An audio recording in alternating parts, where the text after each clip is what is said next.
Every club. Every day. The Global Sports Podcast Network. Welcome to the Daily Newcastle podcast. And I tell you what, these things are becoming regulars, aren't they? Another boys' night. Yes. Another boys' night. We did make a promise of a full team pod, but unfortunately, little Joe's suspended, just like Big Joe normally is, because he's aggressive. And Nick is unfortunately under the weather. So you're stuck with boys again, stuck with boys' night. That, of course, means I'm joined by Michael and Ian. Are you both okay? All good, Matt. All good. How about you?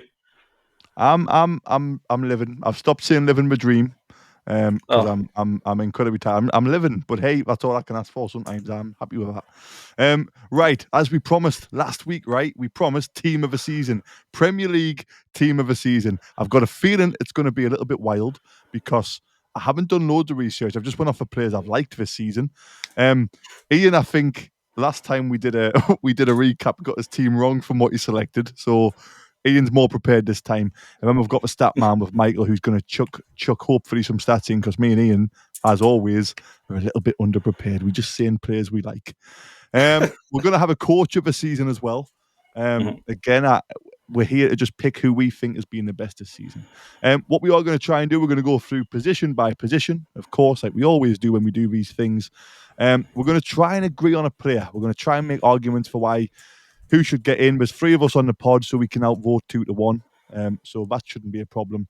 But then we'll recap all of our personal teams at the end, and then you guys kind of fill in the comments of who's missed out and how biased we are towards Newcastle players, because I think we've all at least got 6 Newcastle players in, right? We're going to finish runners up. Hey, you've only got 6. I've deliberately not. I mean, there's some Newcastle players you can't miss out. I think. Yeah. I agree. haven't just loaded them with the Newcastle team. Otherwise, that would be a dull pod, wouldn't it? We wouldn't have any dispute. It would. How great we are. I'm very much going to disagree with everyone and just say every Newcastle player. Right, let's go then. Let's go strictly team of the season. So, I mean, everybody starts in goal, so we're going to start up front. No, we're not. We're going to start in goal. Of course we are. Michael's face was like, what? You can't do that. I'm not prepared for this. Goalkeepers. We'll go with Ian. Ian, who makes your 24-25 team of the Premier League season? That was all the wrong way around, but I don't care. Who's your goalkeeper? This is the best goalkeeper. Ooh. Give me the best performance that I've seen at St James's Park this year, and I have seen 15 of the other 19 teams, I think it is. He did concede 4, unfortunately, but he could have conceded 104 if he'd had a bad night. I've gone for Mads Hermansen of Leicester City. He's a brilliant goalkeeper. He's an absolutely superb goalkeeper. He's kept Leicester in so many games. I know he's injured at the minute, but every time I see him, that's why Leicester kept losing 2-1 instead of 5 and 6-1. It's him. He's brilliant, I think. You know what? You do make a good point there. He was amazing at St James's. But I don't know if I've seen him. I haven't watched much of Leicester, so I don't know if he's like that every game. But if he is, I would definitely take him. But interesting, a team getting relegated, have the best goalkeeper in the league. But to be fair, when I have seen him live, he was amazing this season. Michael, who have you gone with? Is it the same or is it different? No, I think, I don't know. I was going to say, I've gone for a goalkeeper that's kept a clean sheet, but I think Hermansen might have kept a goal. One or two. I was very tempted to go for an old Newcastle boy in Matt Sells, but I didn't go for him when I did the one with the Premier League lads, and I got rinsed for it. But I'm going to go for Mark Flecken of Brentford. We've mentioned him a few times. Yeah, we've mentioned a few times on the pod. He's a goalkeeper that we all really admire, and to be honest, for me, he's been the best shot stopper in the league this season. Ian, you really said you really liked him at the start of the season. I was a little bit more reserved. He's completely proven me wrong, and he takes command of his area absolutely fantastically. His distribution's been fantastic, and he's the best shot stopper in the league, in my opinion, at the minute. I will say Sells was a very close second, but I think that's more because the defensive record of Forest is primarily due to, at least one player I'm going to put in the rest of my team. So I won't spoil it, but it's Flecken for me. I thought Flecken was very close on mine, and I know I had him at the start of the season, and it's only because I have seen highlights, a lot of highlights reels with Hermansen, and he does pull off those saves on a routine basis. So Mm. Leicester aren't going to win anything else for a while anyway, are they? So, and he's the only Leicester player who Try and makes give them anywhere near something. my Try and give team. them something. So I thought it was worth acknowledging on this. Yeah. I think Flecken's a great shout. The most impressive distribution this season at St James's Park by far when we played Brentford. Some of the balls over the top were like, it was like Pirlo or Beckham was playing them. I was like, this keeper's unbelievable. So his distribution is incredible. And obviously modern keepers. I have went for the one Michael didn't go for, and it's Matt Sells. I know he's an obvious choice, which is why I'm going last on this one. And I can't believe I'm saying it because the Matt Sells we saw at Newcastle was absolutely hopeless. So I'm amazed I'm trying to make a point for him in terms of, being in a Premier League team of the season. But I just think what he's achieved, how far he's come from when he was with us, because I know he didn't play a lot for us, but when he did, he wasn't overly convincing commanding his area. I remember him dropping a couple of crosses or not coming for any at all. He wasn't particularly impressive shot stopping, but this season I've seen him make save after save, and Michael's right with what he's saying about the defence in front of him. But I still think that how far he's come, because when Forrest signed Sells, I thought he's not as good as Matt Turner, who was a keeper before. No, but actually, I agree. he's proved me wrong big time. He's a very good goalkeeper. Or it seems like he is this season. I think if we have to agree on one, even though I've picked Sells, I think I'd rather have Flecken personally. I don't know which way Ian wants to go in terms of Hermadsen I'm more than happy. God, I've loved Flecken. I spotted him ages ago. I like him as well. I like him as well. I was about to say the reverse, but I was happy to go Sells. But if we're agreeing on Flecken, no, I just think Flecken's distribution's good. He's not in as good of a team this year in terms of defensively. We can be a little bit more open, Brentford, so it's a lot harder to keep clean sheets. Whereas Forest do sit deeper, so it's got to go through a lot of bodies. Can I just say all three of them have let 4 goals in at St James's Park this year? That's because we are class. Because we are classy. Flecken took 2 games to do it. Yeah, brilliant. So where's our goalkeeper? Flecken makes it. Flecken is the GSPN Newcastle's goalkeeper of the season for 24-25. Right, let's go into defence. I don't know how stupid I'm going to sound here, but I'm never scared to sound stupid anyway. So I'll go first. We'll start at right back. I've got 2. I'm not going to say one in case one of you have went with them. You probably haven't. But the first one I'm going to try and make a case for is Munoz from Crystal Palace. A bit more of more obvious choice than the second one I'll mention at the end if nobody else does. I think he's been a revelation of Palace. I think he attacks really well. And you know what? The best thing about him, the only bit of research I did, because I wanted to defend this selection, he's made more tackles than any other fullback in the Premier League this year. He's a bit of an old-fashioned. He's not as good as Ashley Cole. Don't get me wrong. Ashley Cole's one of the best, but he's a very similar mold where it's very hard to get past him. But my God, he will give you something to worry about going forward as well. He can sometimes come in off the right and players like a Pep underlap, where Pep's ruined football. Shock. He can do that as well, but he can also stay very wide and get crosses into the box and get shots off. So I'm very, very impressed with Munoz. And I think in terms of when I was thinking of a defence, I thought right back, who stands out? There was only really Munoz I thought of, other than this one other I'm going to leave to you guys. So, Michael, who's your right back? I agree with you. Danny Munoz. Nice. I think the only thing that he maybe could improve in his game is his finishing. We did see in the 1-1 at Selhurst Park, Newcastle. Yes, he could have got a hat trick that day. But he's a fantastic player. I like him. I like him even more. He doesn't want to score against for 2. Fantastic. And I do have another 2 that I want to I had written down. But like you, I think I'll let see who Ian goes with, and then we'll go through the 2 who we can maybe argue to get Munoz out. Ian? I like Munoz. We got tipped up Munoz on the crossover podcast when we played away at Crystal Palace early in the season as the player to watch out for. And then, of course, he scores the last-minute equaliser, doesn't he? So, Munoz is great shout. But I've been rather obvious. And I admit, maybe I'm picking him because of how wonderful he's been when he's switched to the left-back position. But I think, given he's a New England right-back, we've got to have Tino Livramento has got to get a big shout to be right back of the season. I think he's better at left back though. He's better at left back. He was my number 2. Is he your number 2? He's my second choice. Yeah. It doesn't matter, Kev. It doesn't matter that he's better. He's not as good at right back though. He's a better left back. There's not But he's another not right getting in back. at left back, is he? No. There's not another right back that I would put ahead of him. Fair. Munoz is a good shout. That's fair enough. But when I thought right back, I couldn't think of anybody else other than him. Yeah, And fair to it's a be play. great fair shout. to him, when he's played on the right, that's where he scored his lovely solo goal against Wolves. It's where he made that fantastic run from the edge of his own box to set up a goal when we beat Man U 3-0 last year. He's a fabulous right back. He's just a young lad. He's getting Yeah, better he all is. the time. He is. He is a very, very good player. And to be honest, he has impressed me this season as well, playing both right and left. But I just think he's been so good at left back. Now I'm starting to see him as a left back. That's how good he's been playing there at the minute. But he's a great shout. And to be honest, he could easily get in. The only other one I kind of wanted to mention, and I don't think he's not great going forward, but defensively he's very good. And I think Man U should never ever have let him go. But Yeah. Wan-Bissaka, Yeah. Bissaka's been unbelievable this season. And I can't believe Man U, with the struggles they have, they're playing Dalot every week, left or right. Why did they let Wan-Bissaka go? He's looked amazing this season. He tore Man U apart. But Yeah, when tore us West Ham apart. beat Man U, he tore us apart. He's a very, very good fullback. I can't believe he's not in the discussion for England anymore. I don't know what's happened there.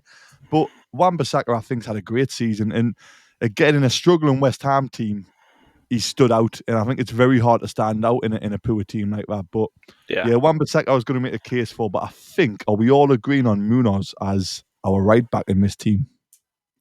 Well, that's a big it's 2-1. assumption for you. It's only an assumption for you because you picked Munoz. Because I've got Michael with Me 2, and Michael and his both other picked one was Munoz. my Livramento.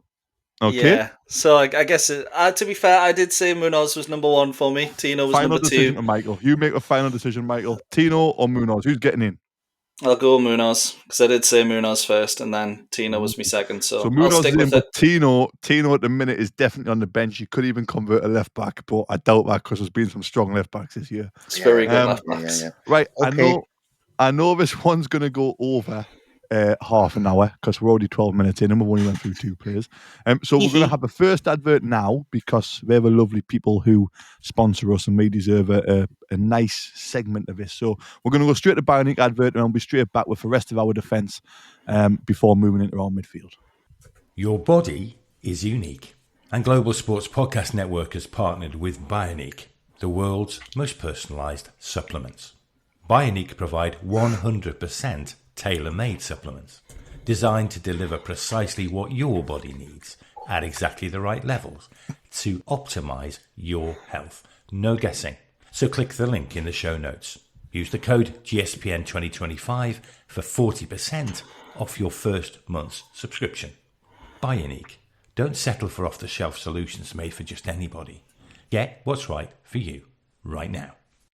Beautiful stuff. I had to concentrate there because me and Michael were having fun at Ian having to move, and I was like, "Oh my god, has it finished him?" And I had to really listen.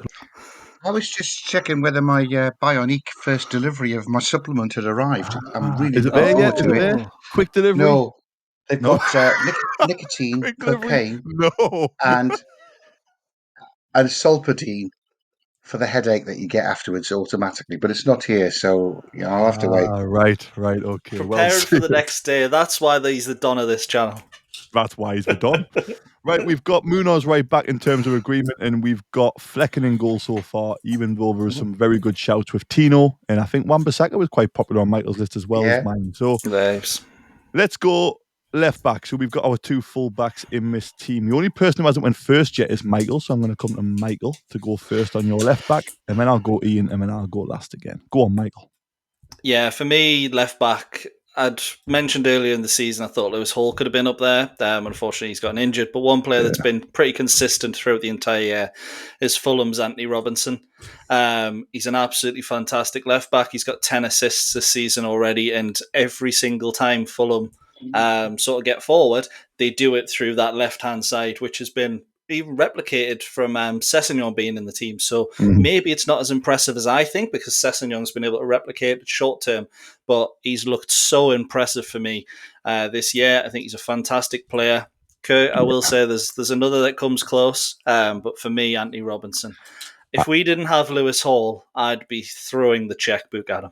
Yeah, he's a very good player, and I think me and Michael have the same 2 because the other one you nearly mentioned is mine. So, Ian, who have you got as left back? Not Lewis Hall because he got injured. He could have been Lewis Hall if he kept It up would have been Lewis that Hall, I think, if he stayed through fit. Yeah, through to the end of the Yeah. season. Also, not Tino Livramento on the left because he hasn't done it for quite long enough to qualify in my head. The one I've been really makes sense. impressed with, although you barely see him in the left back position, he does play as a left back, is Arsenal's Miles Lewis Skelly. I think he's an had a good absolutely season. fantastic player. I know he's a midfielder, but and he does a little bit of his inversion and goes past people like Jack Grealish used to when he's playing in midfield. But he's not a bad defender either. He's a Loves a red card. he's a tough lad. Yeah. He doesn't get pushed off the ball for an 18-year-old. I just think he's really good. And another New England fullback. Yeah. He's been a revelation, hasn't he? Really coming in at Arsenal. What does bug us is everyone's forgot about Lewis Hall. We got caught up in England squad, and I hear people on radio stations saying Lewis Skelly's got a position locked down for the next 10 years. I'm like, he hasn't. He definitely hasn't, because when Hall comes back, he's in for a shout. Well, Two very good I shouts. reckon by this time next year, when Lewis Skelly's holding the place in the Arsenal midfield, that you'll find Lewis Skelly playing on the left side of midfield for England because he is a wonderful player. Good shout. Good shout. And I think just to round off for good shouts, my left back is Kirkez. I think for Bournemouth, he's been unbelievable. He's not massively strong defensively in terms of you can get past him, but he's so fast. It's a bit like Yedlin. You've got to beat him like 3 times. He's got that much pace. You beat him and then you think, how's he got back here again? So his pace does help him a lot defensively, but I just think going forward, that left foot is unbelievable. The way he can strike a ball, switch for play, crosses into the box. I'm a big fan. I know he's rumoured to go to Liverpool, which I'll be devastated with to replace Robertson, because not that we need a left back, I just don't really want him playing for Liverpool. But he's had a great season, and I think as well he's been a big part. Him and about 2 or 3 other players at Bournemouth, he's been a big part of why we've had such a good season. But my other one was Robertson, so I'm not 100% sure who we're going to go for here. Ian, are you going to? I am happy for Miles Lewis Skelly because he's out of position really long term, and it means Arsenal miss out on something else as well as the runners-up spot this year. I've got to go Kirkez ahead of Robinson though. That's fine by me. I'm not convinced about Robinson, but I'm always impressed with Kirkez. They were quite disappointing when they lost at home was it against City on Friday, Saturday night? But Kirkez wasn't. Kirkez was doing everything, overlapping, putting the crosses in. Right, let's. Kirkez. Are you happy with Kirkez, Michael? Is he a good more kind than of happy in for Robinson? Okay, fantastic. Yeah, more right, than let's happy. get the 2 centre halves out of the way. We'll just name 2 together, and then we'll try and pick 2 from the ones we've all picked. If I went first, I don't know. I can't remember. I can go first again. Well, I'll go first. Our 2 centre halves. One of them I hate that he's in. Can't stand that I put him in because he's so overrated, and he should never be up there with the likes of Adams or Saliba. Not Saliba. He should never be up there with the likes of Adams or Campbell or Terry. But I actually think he's had a very good comeback. I went Virgil van Dijk is my first one. I don't like, but I've got to put him in. But I think he's undeniable. He's actually really impressed us this season again. I thought he was falling off it a little bit towards the back end of last season, but actually he's come back with a vengeance, and it's very, very hard to get past him, unfortunately, unless you're Alexander Isak.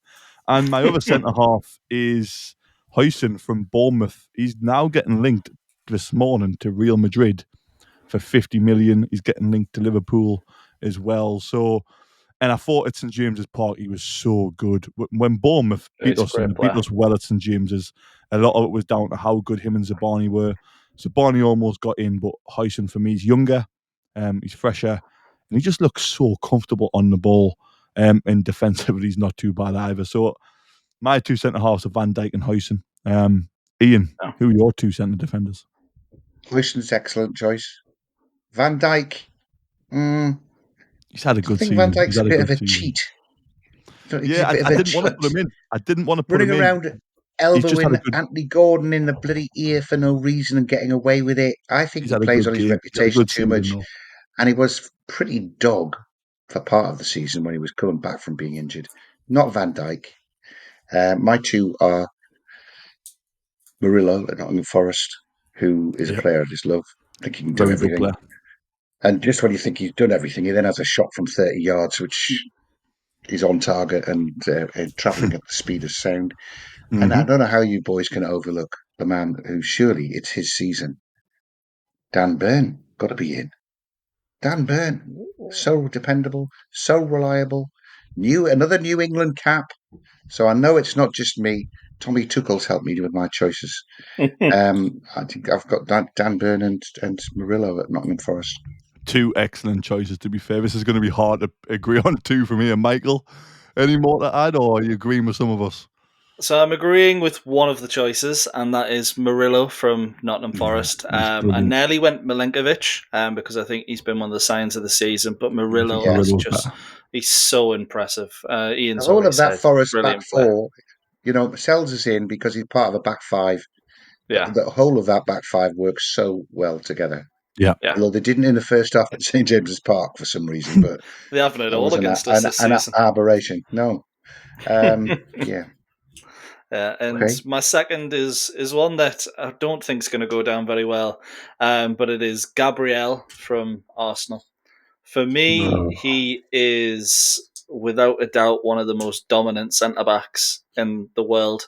I think the only player I've seen have a good game against him is Alexander Isak, which is just a testament to how good Isak is. But Gabriel is so dominant. Arsenal, we were literally calling them set-piece FC because Gabriel was getting onto the end of almost every header. Granted, didn't score as many as what he maybe could have, but against us as well, he's the only one that's really looked like a threat. He's a defensive he's a master of that back line, and yeah, it creates quite a tricky one because we've agreed on Murillo, but Murillo's in. Yeah. I have no idea. I just have to say, for my argument, we've agreed on Murillo. Yeah, and he's in. The alternatives are Huijsen, Van Dijk, or Gabriel, who Isak took the mick every time he's played, but Huijsen, he hasn't. So I think Huijsen maybe has to be the third. If you're not going to go for big Dan Burn, who was the first one I wrote down, by the way, then I will let Huijsen go in. I mean, Real Madrid can't be throwing the money around after a season for no reason. Huijsen. I was going to go out of your two other choices. I was going to go with. I don't know. Gabriel is very good. I just dislike the bloke. Yeah, to be fair, I am happy for Huijsen as well. For Dan Burn, I feel like I've got to pick Dan Burn. I don't know. I would, Huijsen, and I'd be happy with Huijsen and Murillo. Dan Burn at centre half, not Michael? Dan Burn at left back. I'm happy with Dean Huijsen. I said early in the season he was probably going to be my young player of the year. Somehow I've not fit him into this, but he is a great centre back. I'd love to have him at the tune. So including him, that's perfect with me. Huijsen and Murillo, it is locked in. Well done, lovely stuff. Well, that's our defence sorted. In the midfield, we'll go to the second advert after we get two centre midfielders in. I have went 4-3-3 because it's what I see every week, pretty much under Eddie Howe. I went 4-3-3. Yeah. Yeah, same. Wonderful. So let's just do two midfielders, break, come back round the midfield off, and then go through the forwards. I'm not going first because I went first last time. Ian hasn't been first for a while, I don't think. I've got absolutely zero track of what's happening here. But Ian, give us two central midfielders. Okay. Or should we just go through all three of ours? A little bit of hometown bias here for me, right? Sandro Tonali is one choice. Yeah. He's my number 6. My number 8 is Elliot Anderson. My number 10. Number 10, and you'd have to play him just behind I'm probably 4-4-2 rather than 4-3-3, but the number 10 is Marmoush at Manchester City. Oh, he only came in January as well. Scored a hat-trick against us in half an hour, and it's just, I mean, when he came on as a sub, he hit the bar against Southampton a minute after he came on. I just think he's a killer. I thought you were going to say Cunha there when you said could play with 10, because Cunha's had a very good season, 15, 16 goals, but Marmoush, fair play. Michael, who are your 3? So I agree with Sandro Tonali. Yeah, absolutely fantastic. But completely changed. Well, we've all three of us got him, so he's cemented. Sandro's locked in straight away. Yeah, the other Liverpool player I hadn't gone for Van Dijk, but one of the Liverpool players I've gone for is Ryan Gravenberch. He is literally the reason that Liverpool midfield is the way it is. He gives them so much freedom an offence, but just by being that sitting defensive midfielder. And yes, he doesn't get goals, he doesn't get assists, but he dictates the play better than most players I've seen in the Premier League this season. And to be fair, Liverpool fans I'm friends with all say he's one of their best players and a revelation this year. So I know it's not just my eyes. He's class. And then the third, I am going to get murdered for this, but I genuinely think this team would be relegated if it wasn't for this player. And I've put in Bruno Fernandes. Yeah, I knew he was going to say that. So if you take Bruno Fernandes' goals and assists out of Man United, they have 22 points this season. Oh, it's a shame. That's It's a shame he didn't get injured. He is he's an absolute, literally, he'd come out of your bum and you'd go, oh, that's not even good enough for the toilet. He's absolute horror. I'm trying to say this without swearing. I do not like the bloke at all. But I have to respect the fact that Man United, as big of a club as they were, would be on their knees, even more than what they are. And they certainly wouldn't. I know it's not included Europa League, but they wouldn't even be in the Europa League final if it wasn't for him. Yeah. And he's a great player. It was between the two Brunos. He is a very good player. It was between the two Brunos for the last spot. And I think I love Bruno, but having Bruno and Tonali in there's kind of taking the mick a little bit. He's just so whingy, Voni. Speaking of taking the mick, my midfield three is Tonali, Bruno, and Joelinton. Come on, the best midfield in the Prem. It's the best midfield in the Prem. What other midfielders went on like a 10-game winning run? No other midfielders. Probably Liverpool. Maybe Liverpool. A couple of draws in there. I don't know if I won 10 in a row, but that midfield is so good together. They complement each other. It's been a real highlight of our season having them three finally gel with Tonali and the six. So I am kind of a little bit taking the mick, but I do genuinely put Tonali and Bruno definitely. Joelinton, I think what he gives Newcastle is irreplaceable. I know he's not technically better than McAllister on the ball or anything like that, and I love McAllister. And I was kind of tempted to put McAllister in mine, but I just think in terms of sheer physicality and ability, I know people say Rice as well, but Joelinton, I had to put him in if I'm putting these two mates in. I would make a strong case for Bruno, definitely, because I think even more he hasn't been he's mega best. He's always the one who seems to get us out of the poo, whether that's a very good pass forward through the lines or whether it's just trying to go forward when we're not having the best game. And I just love his passion, but I won't make a passionate case for either. But I think so. Tonali's in. I think Fernandes is a very good shot. I can't believe nobody said Cunha was like a 10. I was going to. Cunha's so good. I'm not going to spoil anything. I'm not sure about his character, though. I mean, for goodness sake, he pinched somebody's glasses. I'm not picking a date. I'm picking him in a team of the season. Yeah. If it was about personality, Bruno Fernandes would be nowhere near. I nearly put Bruno G in as well, and I thought I better not put them all in. So I think Bruno G's the second one alongside Tonali. And as a third, I love Elliot Anderson, but probably Michael's Bruno Fernandes shout is true. I mean, he's had a great season, Bruno. Instrumental in every game that he plays. And Bruno Fernandes was, unfortunately, as much as I can't stand the bloke, was the one I was going to lean to most in terms of, I think Bruno Fernandes has to be in. So let's lock in Bruno and Tonali. Michael, Bruno and Guimaraes, or Anderson, I think we've ruled out. It was probably Bruno and Gravenberch. You both have said Bruno Guimaraes. Bruno was in my top 4, so I'm more than happy to put Bruno Guimaraes in. So we've got Tonali, Bruno, and then the second Bruno, because we all know there's only one real Bruno. That other one. Let's just call him Fernandes, all right? Because he doesn't deserve the name Bruno, does he? So we've got Tonali, Bruno, and Fernandes.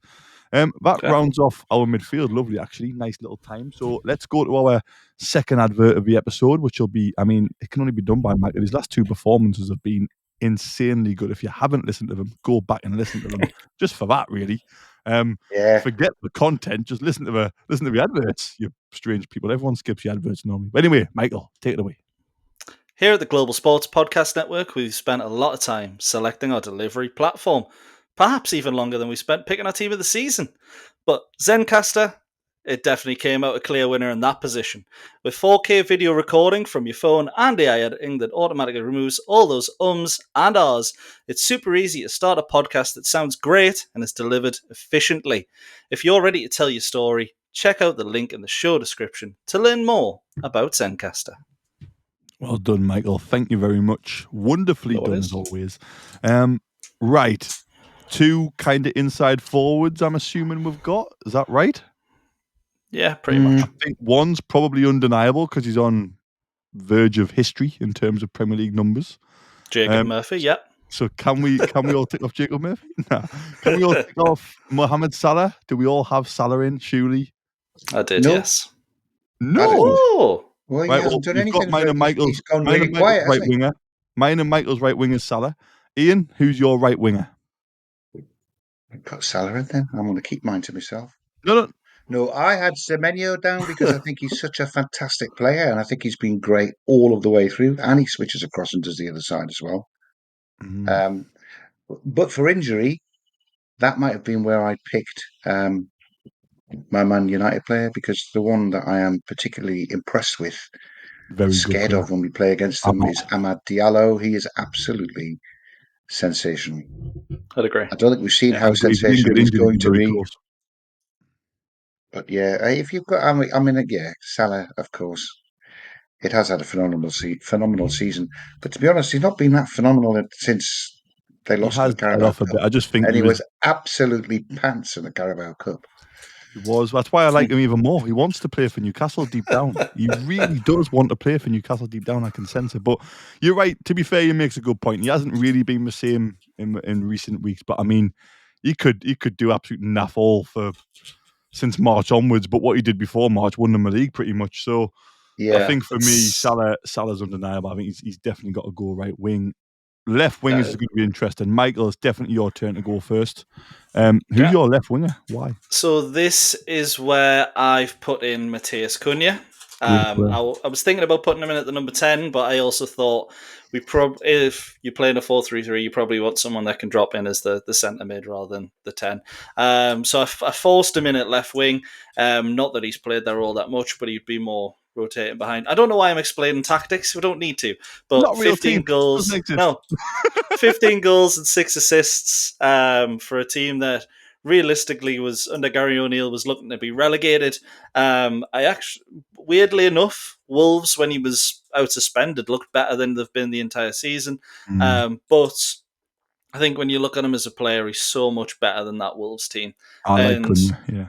60 million, I think they're saying he's worth. I'm not sure Newcastle would pay it for him. Yeah. I wish we would. He'd be so good for us. I'd love him at Newcastle. Join him with the Brazilian boys. There'll be a Beach Boys song to go along with Brazilian boys somewhere. We'll leave that to Ian because Ian's a genius when it comes to stuff like that. But I would love to sign Cunha. He's a very good shout. Ian, who's your left winger? Well, if you're going to make a song about Cunha, you'd have to rhyme it with funnier. Would you? That could be funnier than some. No, let me work on it. We'll have a think. Have a work. No, I'll tell you who I wanted to include because it's a player who I've liked for a year or two, and I don't think his numbers are very. They've picked up recently. They weren't very good at the first half of the season. I have gone for Eberiche Eze on the left. I think Gordon would have been on the left if he hadn't come out and not done anything since March. Gordon would have been an easy choice, but he's less so now. But I just think Eze is a great player. I mean, he is very good. He makes things happen. And he's probably 10 million less than Cunha when you're looking for somebody who you think is going to be good at Newcastle. Yeah, very good shout. I reckon. Very good shout. He's really stepped up, hasn't he, since Elise has left? Elise has kind of left, went to Bayern Munich, and it's almost like Eze is taking it upon himself to be like, well, we don't need Elise, you've got me. I'm going to step up. And he has stepped up with your main man. He's done very well. Another great shout. I will admit before I say mine on the left wing, I've got two, Cunha and Kluivert. I'm not going with Kluivert because he's too hit and miss. I think he's been brilliant at times this season, but he hasn't done it for long enough. Somebody I think has done it for long enough, probably plays striker more than he does on the wing, but he did play on the wing before a very famous striker went off to Saudi Arabia, and he's more impressive than the guy we're linked with all the time, I think. Yohan Wissa. Yeah. What a season he has had. I think he offers more. You know, when Brentford came to St James's, I was watching them more really carefully, And I was a bit like, Mbeumo doesn't really beat his man much. He's very clever, he's very intelligent, but he hasn't got. And when I saw Wissa get the ball and he'd hold off defenders, he would turn on it, he'd drive forward, he can pick a pass. His finishing's exquisite this season. He's finished so well. And I prefer Wissa over Mbeumo. I know that'll probably come back to haunt us when we sign Mbeumo in the summer. And he scores 20 goals next season alongside Isaac to win us the league. It won't look great then, but right now, as we're speaking, I think Wissa is more impressive when I just watch him through the eye test. Numbers wise, they're both very good actually. But yeah, I would really want Wissa in this team. I think he's done so well. Again, replacing Ivan Toney's so hard. He's done such a good job stepping up. So is Mbeumo. But when I watch them, I enjoy watching Wissa more than Mbeumo, and that's why Wissa got in for me.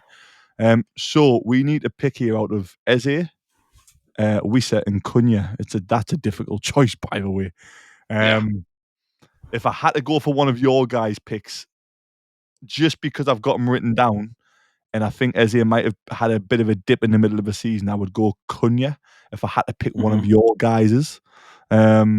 Michael, who you're picking out of, I guess, Wissa and Eze? Yeah, I'd probably say Visa if I'm honest, but at the same time, I think that's just because at the start of the season, I didn't think Eze did that well, while it's been more consistent throughout the season. What I will say is when they're at the best, I don't think anyone touches Eberechi Eze. I think he is a fantastic player, and he's so had more standout performances. I think given it over the whole season, I would have to say Visa because I expected them to be in a relegation battle this season, not potentially getting Conference League, and he's a big reason for that. Would you pick Wissa, Cunha, or are you going to make a big statement for Eze, Ian? I don't mind. They're three brilliant players, aren't they? Because I know who I've got for centre forward, I think having somebody who might be able to swap with my centre forward, left wing and centre forward, it could be a real thing up front. And my centre forward's very good going down the left wing as well. Wait, you've gone for Danny Welbeck as well? Who are we picking? Who's going to be our? Come on, who's going to be our left winger? I'll say Vissa. I'll say Wissa as well. Yeah. Yes, I can't believe I got Vissa. I didn't expect that. I thought I'd be in the minority there, but I think he has. He's had a fantastic season. He's had a fantastic season. Yeah, Vissa's who I actually put in when I did the Premier League one. I put him in the left wing just because Cunha, they wanted him up front. So yeah, Wissa was there. Yeah, so can't argue with that. Lovely stuff. Right, striker, we might all have the same person here. Probably being a Daily Newcastle pod. I don't know if you want to see them all at the same time, but that'll go terribly well. One of us will make the joke. One of us will make the joke to say somebody else. So let's just give Ian the honours. Who's your striker, Ian? His Royal Highness Jean-Philippe Mateta. Alexander Isak. It's got to be Alexander Isak. He's Alexander the Great. Yep, he's in mine. Genius. Michael? Best. See, I'm conflicted because as much the other one I've got is Chris Wood, because I think when I think of team of the season, I think of players who have not just been fantastic, but they've overperformed. That's why Dean Huijsen and Murillo are in there instead of Van Dijk, because we expect Van Dijk to be absolutely fantastic. Well, Chris Wood, 23 goals and assists across 2,700 minutes. It must be his twin brother. It must Isak's be his twin got brother.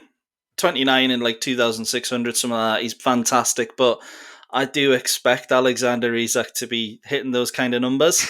But it's the same reason we don't put no one would have thought about Haaland. He's played half the season or something, and he's matching Isak almost. But for me, I am going to go Isak.